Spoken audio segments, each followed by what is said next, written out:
Жер учаскелеріне мемлекеттік актіні енді тек gov.kz порталы арқылы онлайн алуға болады.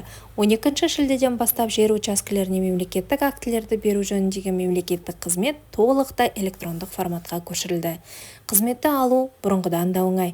gov.kz порталында авторизация өтесіз, қажетті қызметті таңдайсыз, қажетті мәліметтерді толтырасыз. Өтінімге қол қоюдың қолжетімді тәсілдерінің бірі арқылы қол қоясыз. Өтінім қаралғаннан кейін дайын мемлекеттік акт gov.kz порталындағы жеке кабинетке қолжетімді болады. Бүгінде мемлекеттік акт алу берілетін өтінімдердің 96% онлайн түрінде рәсімделеді.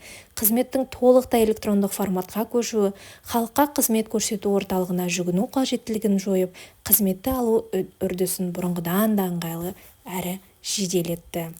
Арнама жазылып, достарыңызға жіберіңіздер, лайк басып, қолдау білдіріңіздер.